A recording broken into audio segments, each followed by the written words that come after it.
Alam mo naman, di ba, kanya-kanya tayo ng pagdidisiplina sa mga anak natin. Ano ba magagawa natin? Eh, siya yung nanay. Hindi ko na kayang konsintihin yung ginagawa mo. Kaya, Hindi daw uuwi si Emma. Paano ko yan sa Emma? Meron na namang gagawin na hindi magugustuhan ni Madam. Eh, natanggal na naman siya sa trabaho. Ngayon ko lang po nakita naging masaya si Emma nung makilala niya si Moki. may kasama ka ba?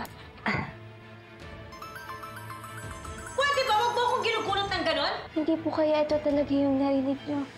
Sana natulog na siya. Kaya dito lang ako. Sasamahan lang kita. Ano pong sekreto niyo? Wala naman kasing ibang tutulong sa akin, kundi sarili ko lang. Hindi lang gusto ko matutunan mo na maging matapang ka. Patuloy lang magmamahal, patuloy na lalaban. Dahil pagkatapos ng gabi, ikaw pa rin ang aking ilaw. Ikaw ang buhay dahil sa'yo. Patuloy lang magmamahal, patuloy na lalaban. Ikaw ang buhay dahil. Gusto ko malabanan mo yung takot mo. Gusto ko maalagaan mo yung sarili mo. Nay, ko nga po alam kung paano eh. Kaya nga, alam kong hindi madali. Pero yun lang yung paraan na alam ko para matulungan kita kahit wala ako. Para makampante ako pag naiisip ko na kakayanin mo kahit hindi mo ako kasama. Kaya anak,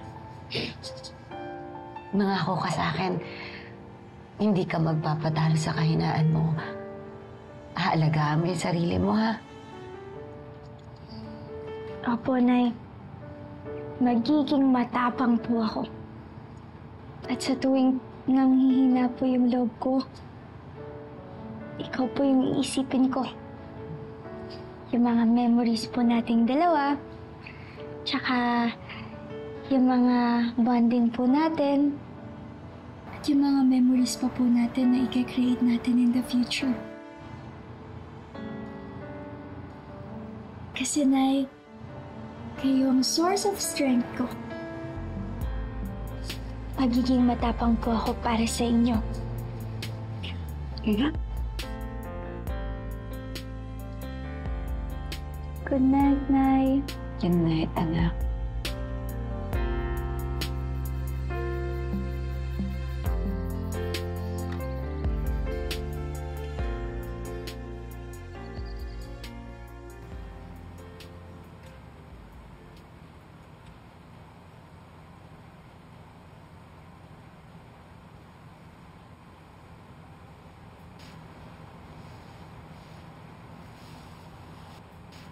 Umaga na. Moki. Kailangan ko nang umalis. Baka magising na yung mommy mo. Sandali.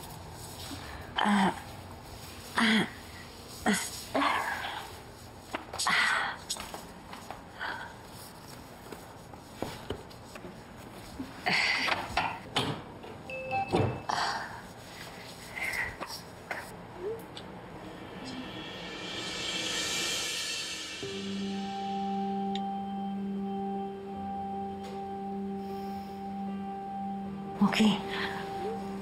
Basahin mo nga to. Hindi ko alam kung tama.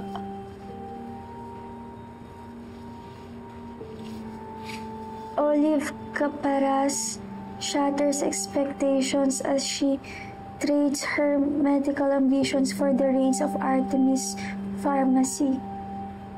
Notably, Olive Caparas, who never secured a medical license.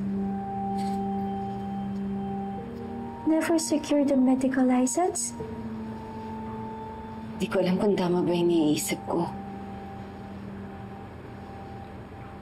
Ibig pong sabihin, hindi talaga totoong doktor si Mami. Ay, hindi naman. Baka naman nakapag-aral siya pero hindi lang siya nakapagtapos at hindi nakakuha ng lisensya. Bakit kailangan niya pong magsinungaling? Di ko alam pero sige, kailangan ko nang umalis, ha? Pero huwag ka mag-alala, magtatanong-tanong ako. Ninyo. Ingat po kayo, ah. Ay. Salamat po. Tandaan mo yung sinabi ko, ha? Nakatatag ka. Kabalik ako.